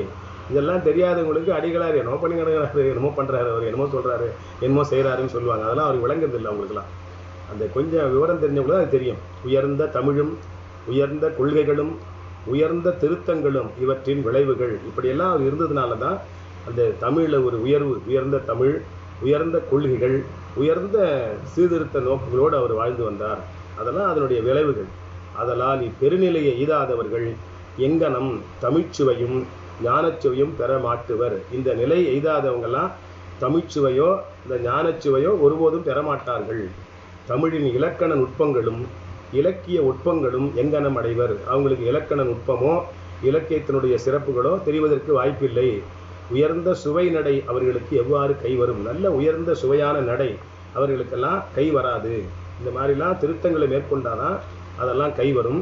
அப்படி திருத்தங்களை மேற்கொண்ட காலத்தினால நம்முடைய அடிகளாருக்கு வாழ்க்கையில் பெருநிலை எய்தினார். தமிழ்ச்சுவையும் ஞானச்சுவையும் பெற்றார். தமிழினுடைய இலக்கண நுட்பங்களும் இலக்கிய உட்பங்களும் அடைந்தார். உயர்ந்த சுவை நடையில் எழுதினார். இதெல்லாம் அவருக்கு கை வந்ததுக்கு காரணம் மேலே சொன்ன அந்த நிலைகளை எல்லாம் அவர் கை கொண்டதுனால தான். ஒரு முறை திருவிக்கா அவர்களோடு எளியம் அளவலாவிற்கு நேர்ந்தது. திருவிக்காவோடு அழகரடிகள் பேசிக்கொள்ள நேர்ந்தது. அப்போது அவர்கள் காண வேண்டும், செய்ய வேண்டும் என்பன போன்ற மிக எளிய தமிழ்த்தொடர் சிலவற்றை எடுத்து மொழிந்து இவற்றின் இலக்கணம் என்ன என்று கேட்டார்கள். அதாவது அழகரடிகளாரும் திருவி கல்யாணசுந்தரம் முதலியார் அவங்க ரெண்டு பேரும் ஒரு சில நேரத்தில் பேசி கொண்டிருந்த போது, ஒரு முறை பேசி கொண்டிருந்த போது காண வேண்டும், செய்ய வேண்டும் என்பது போன்ற எளிய தமிழ் சொற்கள் தொடர்கள், எளிய தமிழ் தொடர்கள் சிலவற்றை எடுத்து கூறி இவற்றின் இலக்கணம் என்ன என்று கேட்டார்கள். காணல் வேண்டும், செய்யல் வேண்டும் என்று அடிகளார் எழுதி வரும் தொடர் அமைப்புகளின் தூய்மை, ஒட்பம், அழகு, சுவை முதலியன எல்லாம் அப்போது விளக்கமுற்றன. அப்படி அவர் கேட்டு சொன்னபோது அடிகளாருடைய நூல்கள் இருக்கிற தொடர்கள் இருக்கிற தூய்மை, தொடர் அமைப்பு, அந்த தொடர்கள் இருக்கிற தூய்மை, அதனுடைய ஒட்பம்னா ரொம்ப உயர்ந்த நிலை, அப்புறம் அழகு, சுவை முதலியன எல்லாம் அப்போது எனக்கு விளக்கமுற்றன. அப்போ தான் எனக்கு அதில் விளக்கம் ஏற்பட்டிருந்தது. அதனை அடுத்து அவர்களிடம் சொல்லும்போது அடிகளார் அவ்வாறு சுவை உணர்ந்து அச்சுவையை இழவாமல் எழுதுவதற்கு அவர்கள் உள்ளுணர்வு தேனிப்பே காரணம் என்பதை மிக ஆர்வமாய் விளக்கினார். இப்படி அதெல்லாம் தெரிந்த பிற்பாடு அடிகளார் அந்த சுவை உணர்ந்த பின்னால அது அப்படியே அந்த சுவை மாறாமல் எழுதுகிற பழக்கம், அப்படியே எழுதுறது அவருக்கு காரணம் அந்த தேனிப்பு, அந்த உள்ளத்து உணர்வோட ஒன்றி தனிமையாக இருந்து அந்த ஞானத்தில் தேனிப்பில் இருந்ததுனால, அந்த தியானத்தில் இருந்ததுனால அதனுடைய ஆர்வம் தான் அப்படி விளக்கியது என்று ஆர்வமாக அவர் விளக்கினார். எல்லாத்துக்கும் அடிப்படை தியானம்தான் என்பதை அவர் விளக்கினார். பிறர்க்கு அச்சுவை தெரிவதில்லை, ஏனென்றால் அவங்க தியானம்லாம் இருப்பதில்லை என்றால் அவர்கள் புலமை அருட்புலமையாய் விஞ்சி செல்லாமையே அதற்கு காரணம் என்று உடன் தெரிவித்தார்கள். மற்றவருடைய புலமையெல்லாம் ரொம்ப விஞ்சி நிற்காது. என்ன காரணம்னா அடிகளாரை போல அவர்கள் இந்த ஞான ஒழுக்க நிலையில இல்லை. அதனால அவங்க பெரிய அளவில் செல்ல முடியவில்லை. அன்பர்களை மேன்மேல் அன்பராக்குதற்கு இது எவ்வளவும் உதவியாயிருக்கும் நோக்குமின் மெய்யடிமை மெய்த்தொண்டு என்பது ஈதன்றோ.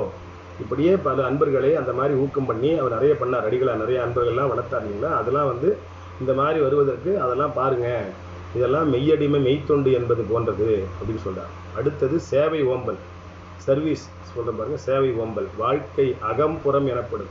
வாழ்க்கையை ரெண்டா பிரிக்கிறாங்க, அகம் ஒன்று புறம் ஒன்று என்று. ஒவ்வொரு இயற்கை பொருளுக்கும் உட்புறம் வெளிப்புறம் என்று இரு பக்கம் உண்டு. ஒவ்வொன்றுக்குமே இயற்கை பொருள் ஒன்றுத்துக்கும் உட்புறம் ஒன்று வெளிப்புறம் ஒன்று இருக்கும். பழத்துக்கு உட்புறம் சாறு சதையும் விதையும் இருக்கும். பழத்துக்கு உள்ள சாறு இருக்கும், சதை இருக்கும், விதை இருக்கும். வெளிப்புறம் அவற்றின் வெளிப்பாட்டு நிறமும் பாதுகாப்பு தோலும் ஊட்ட வழிகளும் இருக்கும். பழத்துக்கு மேலே ஒரு கடினமான தோல் இருக்கும், அது நல்ல பாதுகாப்பாக இருக்கும். அந்த அந்த ஊட்டச்சத்தெல்லாம் அது வழியாக போகிறதுக்கு அது உள்ளே இருக்கிறது தெரியும். உட்புறத்துக்காக வெளிப்புறமை என்று, வெளிப்புறத்துக்காக உட்புறம் என்று.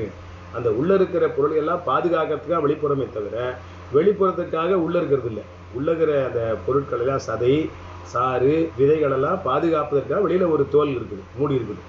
மேலும் உட்புறம் முக்கிய கருவிகளும் இயக்கங்களும் இருக்கும். அந்த உள்ள முக்கியமான கருவிகளும் இயக்கங்களும் இருக்கும். கடிகாரம் உட்கருவிகள் இல்லாமல் புறத்தே மணி முன் இயங்காது. உள்ளே இருக்கிற கருவிகள் தான் கடிகாரம் இயங்குது. மேலே இருக்கிற அந்த 2 முள் அல்லது 3 வினாடி முள் இருக்கும், நேரம் காட்டி இருக்கும் பாருங்க. நேரம் ஒன்று காட்டி நிமிடம் காட்டி. இந்த 3 முள்ளும் வேலை செய்யணும்னா உள்ள நிறைய கருவிகள் இருக்கணும், நிறைய சக்கரங்கள்லாம் இருக்கும், பல் சக்கரங்கள்லாம் இருக்கும்.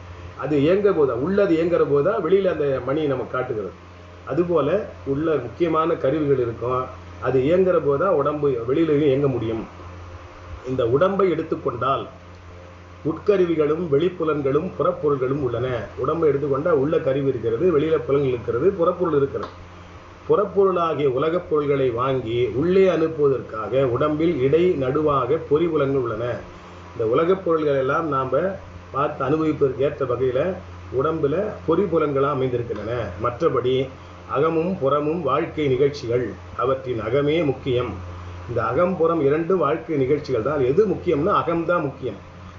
புறப்பொருள்களில் மிக உயர்ந்தது மின்னாற்றல். புறப்பொருள்களில் உயர்ந்தது மின்னாற்றல், அகப்பொருளில் உயர்ந்தது உணர்வாற்றல். அந்த புறப்பொருள்களில் மின்னாற்றல் உயர்ந்தது, அதுபோல அகப்பொருள்களில் உயர்ந்தது உணர்வாற்றல். உணர்வு நன்றா இருக்கணும்.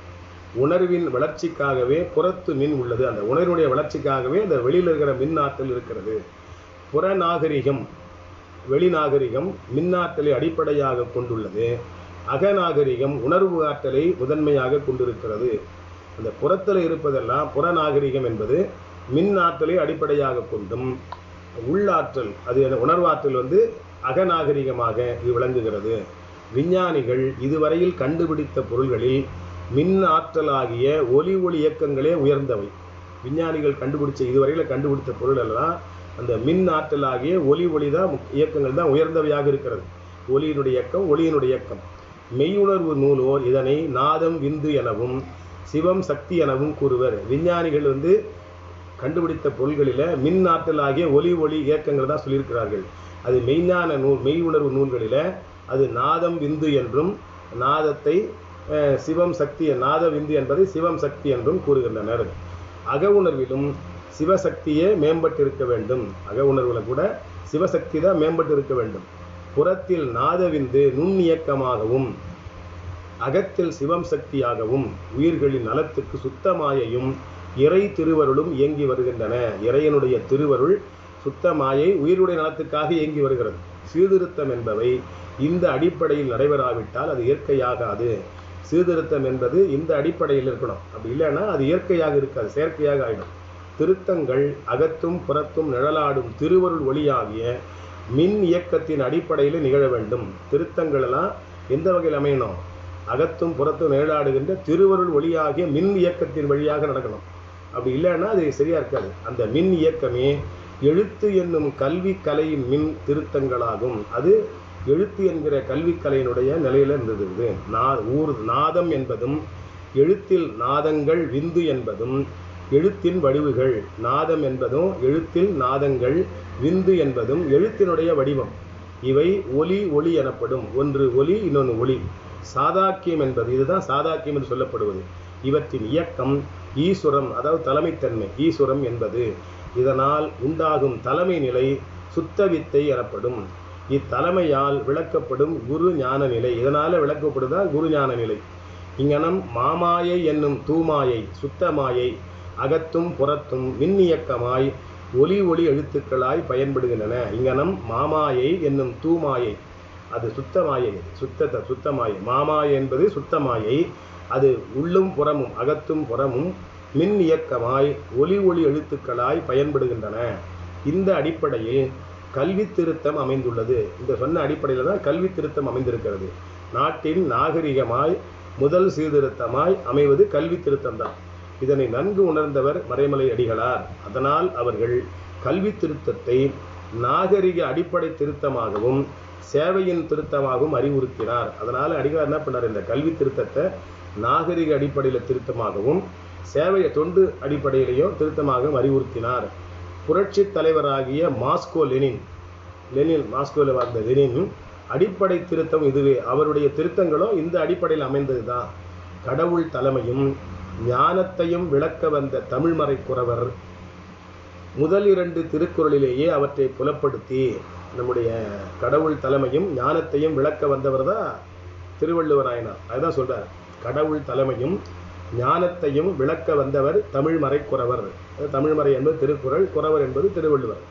முதல் 2 குறளிலேயே அவற்றை புலப்படுத்தி கற்றதனால் ஆய பயன் என்கொள், கற்றதனால வருகிற பயன் என்ன, நற்றால் தொழுதல் தான் கற்றதனால் ஆய பயன் என்று அருளி செய்தார். கற்றதனால் ஆய பயன் என்கொள் என்று அருளி செய்தார். அக உணர்வின் ஈடுபாட்டில் அனைவரையும் தெளிவித்தார். அந்த அக உணர்வுல உள்ளுணர்வுல அதை தெளியும்படி செய்து கற்றதனால் ஆய பயன் என்னன்னா நற்றால் தொழுதல் என்று சொன்னார். கல்வியும் கலையும் மெய்யுணர்வுமாய் இங்கனம் புறத்து மின்னலும் அகத்து மின்னலும் முதல் திருத்தமாய் பயன்படுகின்றன. கல்வியும் கலையும் நமக்கு அகமும் புறமுமாக திருத்தமாக இருக்கின்றன. சங்க நூல்கள், சமய நூல்கள் முதலிய பலவும் இக்கல்வி சிறப்பையே அடிப்படையாக கொண்டுள்ளன. அன்னையாவினும் புண்ணியம் கோடி ஆங்கோர் ஏழைக்கு எழுத்தறிவித்தல் என்பது எவ்வளவு உண்மை.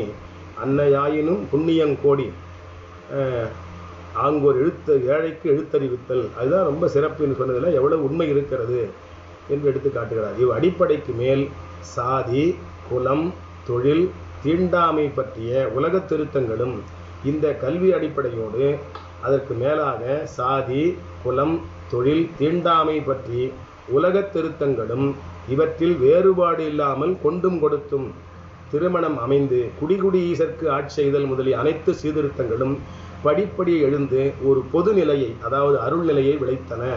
அவற்றையும் அடிகளார் எடுத்து காட்டுவது உண்டு. இந்த மாதிரி கல்வி நிலை, அதுக்கப்புறம் சாதி, குலம், தொழில், தீண்டாமை பற்றிய இந்த நிலையிலெல்லாம் ஒரு திருத்தம் ஏற்பட்டு அதற்குள்ளெல்லாம் வேறுபாடு கருதாமல் கொண்டும் கொடுத்தும் திருமணம் அமைந்து குடிகுடி ஈசற்கு ஆட்சி செய்கின்ற அந்த சீர்திருத்தங்கள் எல்லாம் படிப்படியே எழுந்து ஒரு பொது நிலையை, அதாவது அருள் நிலையை விளைவித்தன. அவற்றையும் அடிகளார் இதெல்லாம் கூட அடிகளார் எடுத்து காட்டுவார். அப்படின்னு எடுத்து காட்டுறத ஒரு சிலவற்றை எடுத்து காட்டுகிறார். 1, தமிழர்கள் தமது பழம்பெருமை உணர்ந்து அதற்கேற்ப நடத்தல் வேண்டும். நம்முடைய பழமையான அந்த பெருமையை உணர்ந்து அதற்கு ஏற்றவாறு நாம் நடக்க கற்றுக்கொள்ளணும். தமிழருடைய பழம்பெருமைக்கு ஏற்றவாறு நாம் நடக்கணும். புதுமையும் வேண்டியதுதான், அதே நேரத்தில் பழமையும் போற்றிக்கொள்ள வேண்டும், தழுவிக்கொள்ள வேண்டும். தமிழ் மொழியை தூயதாய் வன்னுற வளர்த்து வருதல் வேண்டும். தமிழ் மொழியை ரொம்ப தூய்மையான மொழியாக வைத்துக் கொள்ள வேண்டும். பிற மொழி சொற்கள்லாம் கலந்து கலந்து எழுதுறது, கலந்து கலந்து பேசுவது என்று இல்லாமல் அதை தமிழ் மொழியை தூயதாக அந்த நல்ல வல்லமையோடு நாம் வைத்துக் கொள்ள வேண்டும். தமிழ் கற்பார் சிலரும் அடிமை வாழ்க்கையே தமக்கு ஒரு பெருமை வாழ்க்கையாகவும் பிழைபட நினைந்து ஒழுகின்றனர். தமிழ் கற்ற சிலரும் கூட இந்த அடிமை போல வாழ்வதுதான் தமக்கு பெருமை அப்படின்னு நினைச்சு கொண்டு பிழைபட நினைத்து கொண்டு வாழ்கிறார்கள், அப்படியே ஒழுகி வருகிறார்கள். பண்டு போல் தமக்கும், பழங்காலம் போல,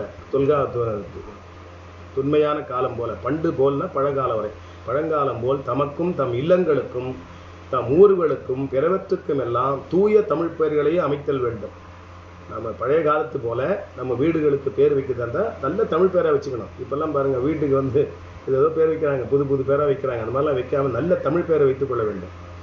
அப்புறம் ஊர்களுக்கும் பிறவற்றுக்கும் எல்லாம் தூய தமிழ் பெயர்களையே அமைத்தல் வேண்டும். நல்ல தமிழ் பெயர் தான் வைத்துக் கொள்ள வேண்டும், வீடாக இருந்தாலும் ஊராக இருந்தாலும். தமிழர் எல்லோரும் தம்மை தமிழரென்றே வழங்க கடமைப்பட்டிருக்கின்றனர். நான் தமிழர்னு சொல்லிக்கிறதுல யாரும் வெட்கப்பட வேண்டிய அவசியம் இல்லை. நம்முடைய மொழி தமிழ், நம்முடைய இனம் தமிழ் இனம். அதனால் நான் தமிழன் என்று சொல்லிக் கொள்வதில் யாரும் வெட்கப்பட வேண்டிய அவசியம் இல்லை. அவங்க அதை வழக்கமாக கொண்டிருக்கணும். தம்மை தமிழர் என்று வழங்க கடமைப்பட்டிருக்கிறார்கள். அதில் வெட்கப்படவோ அது அச்சப்படவோ தேவையில்லை. தம்மை எவரும் சூத்திரர் என்னும் இழி சொல்லால் அழைக்க இடந்தரல் ஆகாது. யாரு நம்ம சூத்திரர் அப்படின்னு சொல்லி இழி சொல்லால் அழைக்க நம்ம இடமே கொடுக்கக்கூடாது அப்படின்னு சொல்கிறாங்க. நம்ம உயர்ந்தவன் மற்ற நம்ம மேலே ஒருத்தன் உயர்ந்தவனாக இருக்கணும், எல்லாரும் சமமாக இருக்கணும் அப்படி சொல்கிறார். சூத்திரர் என்னும் இழி சொல்லால் அழைக்க இடந்தரல் ஆகாது. இதெல்லாம் அடிகளார் மறைமடிகளார் சொன்னது. தாழ்ந்த வகுப்பினராக இருப்பவரை இழித்து பேசுதலும் அழைத்தலும் ஒரு சிறிதும் கூடாது. தாழ்ந்த வகுப்பு டே வாடாங்க அப்படின்னு கூப்பிட்றாங்க பாருங்க, அப்படிலாம் கூப்பிடாது. அவரையும் பெயர் சொல்லி மரியாதையாக கூப்பிடணும். அவங்களால இழுத்து பேசுதலோ அவங்கள உதாசீனப்படுத்துதலோ ஒரு சிறிதும் நம்ம அது கடைப்பிடிக்கக்கூடாது. தொழில் வேற்றுமையால் உண்டான குலவேற்றுமையே பெரிது பாராட்டி தமிழ் மக்கள் தம்முள் உண்ணல் கலத்தல்களை செய்யாமல் தனித்தனி வெவ்வேறு இனங்களாய் பிரிந்து வலிவிழந்து துன்ப வாழ்க்கையில் கிடந்து உழல்வது நிரம்ப வருந்தத்தக்கதாய் இருக்கின்றது. தொழில் வேறுபாட்டால் செய்கின்ற தொழிலால வேற்றுமை உண்டான அந்த குல வேற்றுமையை பெருசாப்படுத்துகிறது. நான் உயர்ந்த சாதி, நீ தாழ்ந்த சாதி, எல்லாம் ஒரே நிலை தான். அதெல்லாம் சாதி வேறுபாடெல்லாம் பார்க்கக்கூடாது. அப்படி இல்லாமல் தொழில் வேற்றுமையால் உண்டான அந்த குல வேற்றுமையை ரொம்ப அளவில் போற்றி கொண்டு பாராட்டி கொண்டு தமிழ் மக்கள் நாம் அவங்களோட சாப்பிட மாட்டேன், இவங்களோட சாப்பிட மாட்டேன், அவங்களோட நாங்கள் சேர்ந்துருக்க மாட்டோம், இவங்களோட சேர்ந்துருக்க மாட்டோம்னு சொல்கிற பாருங்கள். இந்த மாதிரி தம்முள் உண்ணல் கலத்தல்னா அந்த ஒருத்தருக்கு ஒருத்தர் கொண்டும் கொடுத்தும் குடி ஈசர்க்குன்னு சொன்னார் பாருங்க, அதை சொல்ல தான் சொல்கிறார். உண்ணல் கலத்தல். அப்புறம் தனித்தனி வெவ்வேறு இனங்களாய் பிரிந்து வெவ்வேறு நிலைகளில் பிரிந்து கொஞ்சம் கொஞ்சமாக அந்த கூட்டமாக இருக்கிறது பிரிஞ்சு போனால் வலிவு இல்லாமல் போயிடும். அப்படி வலிவிழந்து துன்ப வாழ்க்கையில் கிடந்து உழல்வது, அப்படி துன்பத்தில் கிடந்து உழல்வது ரொம்ப வருத்தமாக இருக்கிறது எனக்கு என்று மறைமலடிகளார் சொன்னதை அழகரடிகளார் இந்த நூல் எடுத்து காட்டுகிறார். ஊன் உண்ணா சைவ ஒழுக்கத்தினின்றும் நாம் சிறிதும் வழுவலாகாது.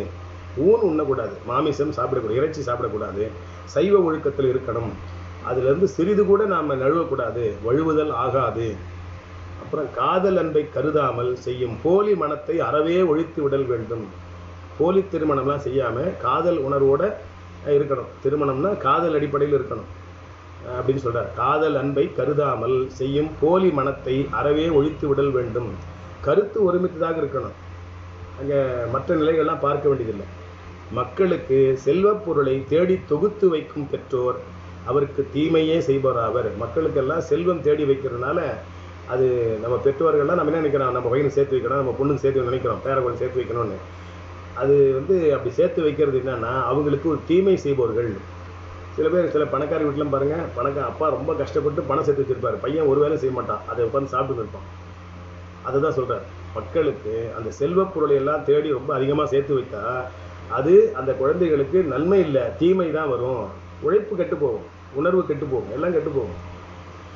அடுத்து செலவுக்கு மேற்பட்ட பொருளை தனி தமிழ் கல்லூரி வைத்து கற்பித்தற்கு கொடுத்தல் வேண்டும். நமக்கு செலவுக்கு மேலே பணம் இருக்குமானால் அந்த பணத்தை கொண்டு தனியாக ஒரு கல்லூரி, தமிழ் கல்வி, தமிழ் பள்ளிக்கூடம் வச்சு அது மக்களுக்கு கற்பித்தல், கற்றுக் கொடுத்தல்.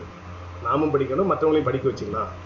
வரைதுறையின்றி உணவளிக்கும் அறம் பயன் தரா. எது கொடுத்தாலும் அதை ஆற்றுல போட்டாலும் அளந்து போடுன்னு சொன்னாங்க பாருங்கள். அந்த வரைமுறை இல்லாமல் நம்ம அறம் செய்யக்கூடாது. உணவளிப்பது கூட ஒரு அறம் பயன்படுத்தணும், அதை வரைமுறையாக பயன்படுத்தணும். அது உணவளிக்கும் அறம் பயன் தரா. அது அறமாக இருந்தால் கூட அது பயனில்லாமல் போடும். அது கூட ஒரு கணக்கு இருக்கணும். உருப்பறைகட்கும் பிணிப்பட்ட ஏழைகட்கும் கல்வி பயிலும் எளிய மாணவர்க்கும் நூல் ஓதுவிக்கும் வறிய ஆசிரியர்களுக்கும் புதியன பழையன ஆராய்ந்து பல துறைகளில் பயன்படும் நூல்கள் இயற்றும் நூலாசிரியர்களுக்கும் சொற்பொழிவு நிகழ்த்தும் நாவலருக்கும் தவொழுக்கத்தில் நிற்கும் துறவிகட்கும் உணவும் பொருளும் வேண்டுமட்டு உவந்து நல்குதலே உண்மையான அறம் எதுன்னா வரைத்துறை இல்லாமல் எல்லாருக்கும் அன்னம் பாலிப்பு பண்ணுறேன்னு சொல்கிறான் பாருங்க சில இடங்களில். அது மாதிரிலாம் இல்லாமல் அது அறம் இல்லை. எது அறம்னா யாருக்கு தேவையோ அவங்களுக்கு கொடுக்கறது.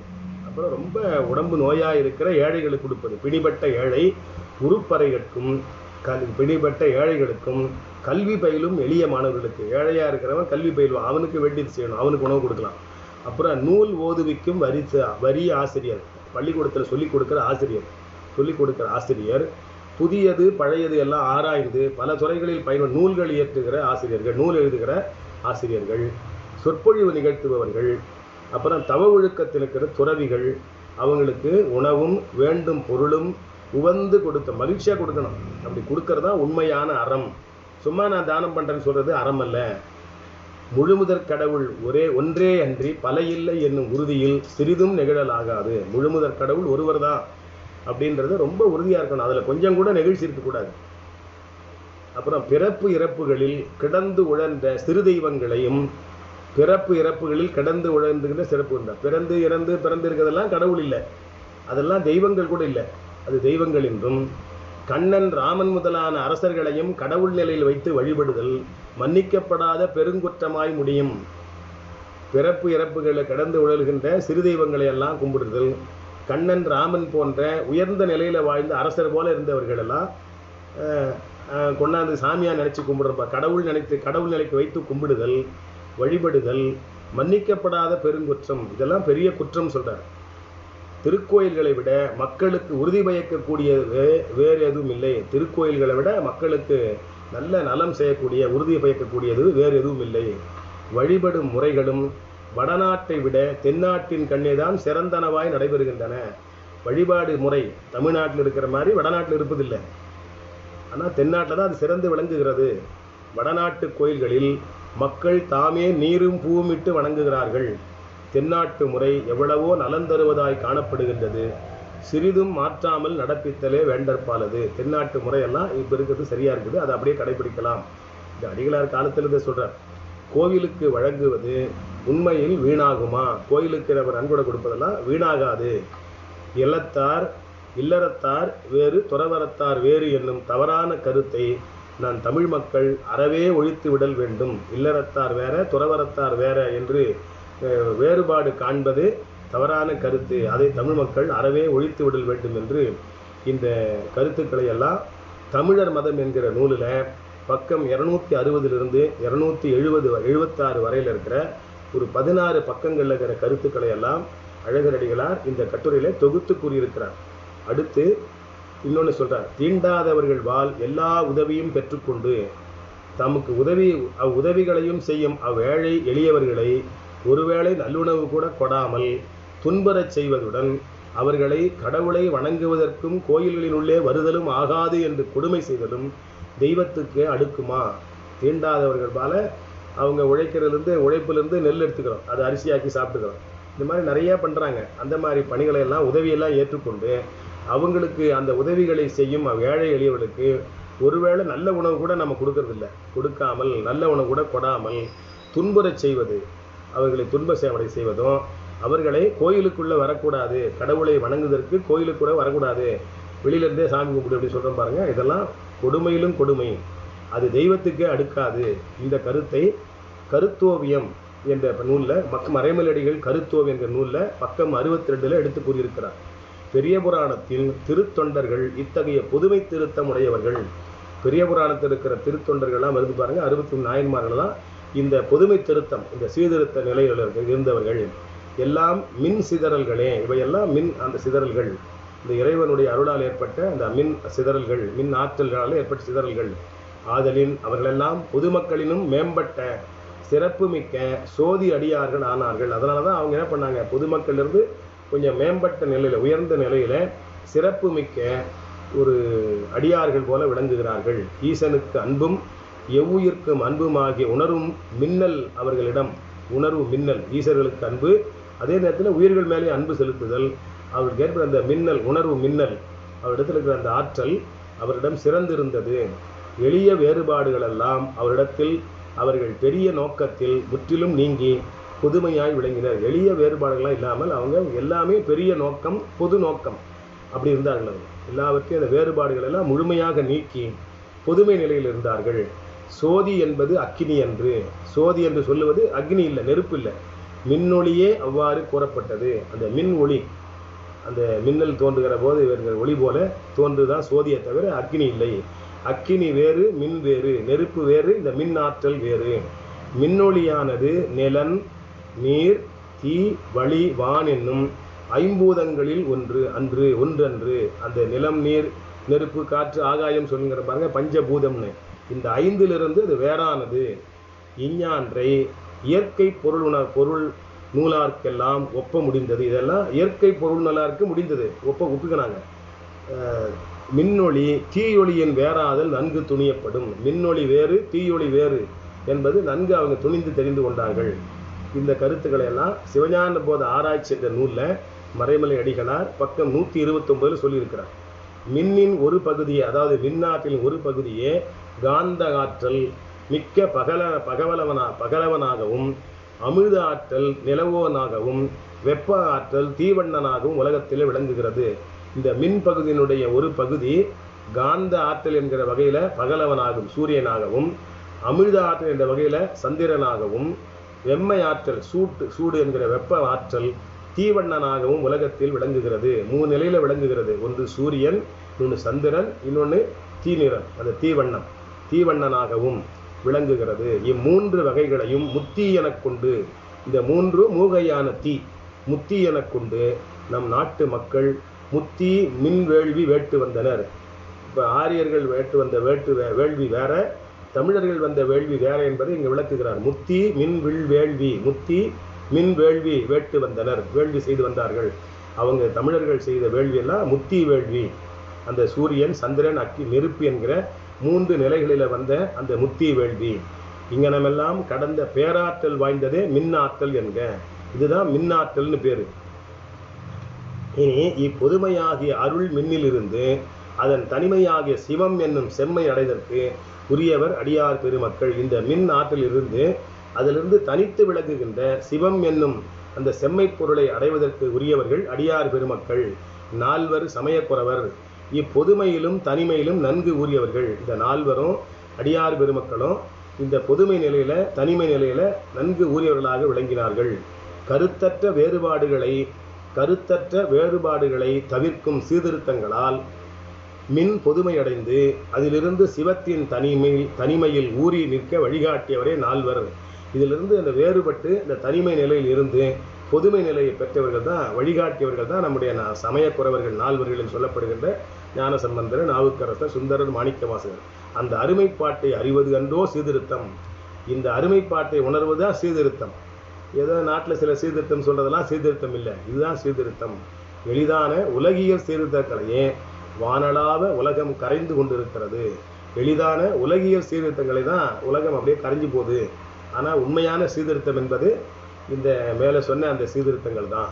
பொது நீக்கி தனை நிறைய உணர வல்லார்க்கு என்றும் பெருந்துணையை, பொது நீக்கி தனை உணர வல்லார்க்கு என்றும் பெருந்துணையை என்பது அப்பர் தேவாரம் என்று எடுத்துக்காட்டி, அந்த பொது நீக்கி அவர் இறைவனை, தனிமையாக இருக்கிற அந்த தனித்து நிற்கிற இறைவனை, அந்த உணர்வை வல்லவர்களுக்கு தான் அவன் பெருந்துணையாக இருப்பான் என்ற அப்பர் தேவாரத்தை எடுத்துக்காட்டி இந்த கட்டுரையை இந்த அளவில் நிறைவு செய்திருக்கிறார். அடுத்து நிறைவான கட்டுரை வரலாற்று தலைவர் என்ற கட்டுரை ஒன்று அமைந்திருக்கிறது. அதுதான் நிறைவு கட்டுரை. இந்த 12 தலைப்புகளில் இது 12வது தலைப்பு. இதுவரையில் நாம் 12 கட்டுரைகளை நாம் படித்து சிந்தித்திருக்கிறோம். அந்த வகையில் இந்த அளவோடு நிறைவு செய்து நாளை அந்த வரலாற்று தலைவர் என்ற கட்டுரையை பார்க்கலாம் என்பதை அன்போடு தெரிவித்துக் கொண்டு, நிறைவாக நம்முடைய முத்தமிழ் நெறி விளக்கம் விளங்கிடுமால் என்ற வகையில் தலைப்பில் காரைக்குடி புலவர் பழனி ஐயா அவர் எழுதியிருக்கிற அந்த 100 ஆண்டு விழாவிற்கிற ஒரு பாடலை சொல்லி நிறைவு செய்வேன். நாடலாம் சுழந்தாய் நலமெலாம் உணர்ந்தாய் நம்மவர் வாழ்முறை கூறும் ஏடலாம் பயின்றாய் எங்கனும் மொழிந்தாய் இயங்கிடு நூலகமானாய் வாடலாம் காலம் வந்ததால் எமர்க்கு வையக வாழ்வு நீ துறந்தாய் ஆடவன் இலிங்கி செட்டி தெருவில் அமர்ந்திடு நூலகம் ஆனாய். அந்த நூலகம் அவருடைய நூல்களெல்லாம், அவர் பயின்ற நூல்களெல்லாம் பல்லாவரம் மாளிகையில் வழிபாட்டறைக்கு பக்கத்தில் பல்வேறு பேழைகளிலே வைக்கப்பட்டிருந்த நூல்களெல்லாம் பின்னால் சென்னையில் இருக்கிற லிங்கிச்செட்டி தெருவில் தான் நூலகமாக அமைந்தது அவருடைய விருப்ப ஆவணப்படி. இப்போ அது அங்கேருந்து கன்னிமேரா நூலகத்துக்கு மாற்றிட்டாங்கன்னு ஒரு அன்பர் அண்மையில் சொன்னார் என்கிட்ட. அந்த மாதிரி நூலகமாக அமைந்தார். அது எப்படி அமைந்தாராம்? நாடெல்லாம் சுழன்றாய், நாடுகளுடைய பல்வேறு பகுதிகளில் சென்று உரைகளெல்லாம் எழுத்தினார். நலமெல்லாம் உணர்ந்தாய், தமிழன் நலமெல்லாம் உணர்ந்தார். நம்மவர் வாழ்முறை கூறும் எடலாம் பயின்றாய், தமிழருடைய வாழ்முறையை எடுத்து கூறுகின்ற எல்லா நூல்களையும் அவர் பயின்றார். எங்கனும் மொழிந்தார், பயின்றதை மக்களுக்கு எடுத்து சொன்னார். பல்வேறு விரிவுகளை எடுத்து சொன்னார்.